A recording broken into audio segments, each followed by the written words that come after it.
Girl keeps getting in trouble in class, then mom sees teacher's report.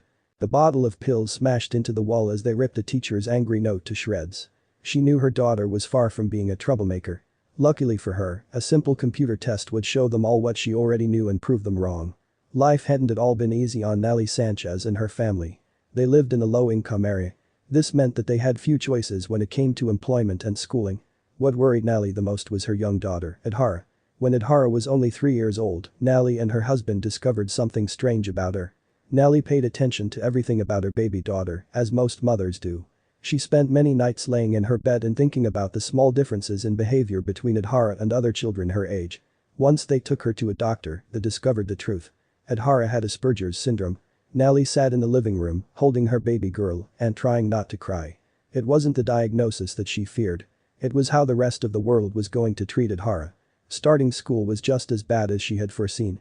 Nearly every day, kids would call her cruel names. And by the time she came home, Adhara had puffy red eyes from crying so much.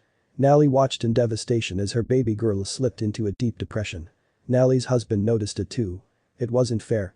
At 7 years old, children should be loving life, but Adhara was hating it. Her teacher would often send angry notes home with Adhara. She would complain that Adhara wasn't paying attention in class. It made her parents sick to their stomach. It got even worse when her teacher decided to send another note. This time, the note mentioned an unexpected action that they had never heard of before. On a daily basis, Adhara would fall asleep in class. When Nelly asked her why she was sleeping in class, she would simply shrug. They wanted to understand what was going on. They asked her teacher to set up a camera in class, but the results were not what they expected. It started when Adhara would swing her legs back and forth at her desk while fidgeting.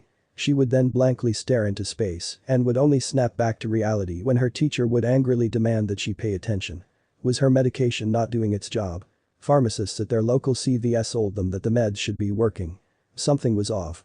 Adhara sat on her mother's lap as she rewatched a video. She finally got some answers while watching a lesson on numbers. Adhara sighed as her mother watched the video, her small hands now tracing along her mother's arm. It was like she was writing something with her fingers. "What are you doing?" her mother asked. "Numbers." She shrugged. Nelly thought that maybe Adhara did know what was happening at school, but maybe things weren't being taught in a way that she could process them correctly. It was when she handed Adhara a piece of paper and a pen that the surprising truth revealed itself. Those weren't the numbers her teacher had been teaching her on the board. Nelly immediately started typing on her laptop and clicked on the first site that appeared from her query. This interested Adhara as she took the mouse and keyboard from her mother and started zooming through the questions like they were a piece of cake. When the result of the test popped up on the screen, Nelly's eyes widened. Adhara wasn't acting this way in class because she was bad or because of her syndrome, she was bored because her IQ was super high. Nelly knew what she had to do next, she had to get a proper test done to get the final number. Adhara sat at the testing desk, flipping through the pages like someone famished for a challenge. Even the testers that were overseeing everything looked on with wide eyes and stunned expressions. But it was the final number that would blow everyone away. Adhara had an IQ of 162. But what did that mean compared to other gifted people? Well, Albert Einstein and Stephen Hawking both had an IQ of 160. Their little girl was a genius. She didn't need medication or a stricter hand. She just needed something to match how smart she was. It wasn't long until the world found out and the Sanchez family were in the spotlight.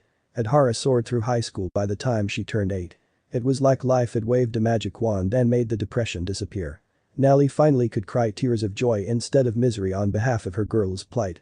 But now there was also an immense sense of pride as Adhara tackled 2 degrees at the same time, one in industrial engineering and mathematics and one in systems engineering. But what was the girl's end goal? While some kids dream of being an astronaut and then move on to other career ideas, Adhara had the brains and passion to become one. Universities reached out and offered her scholarships, countries invited her to visit their science and space programs. She even gave a TED talk about her plans for future space study. Nelly and her husband watched with beaming smiles as their little girl stood on stage and talked about black holes, mirror theory, and traveling to distant planets. She also revealed her plans for coming inventions, including a smart watch to help parents with children with special needs. And to think, the first school was angry because she wouldn't answer what 5x5 was.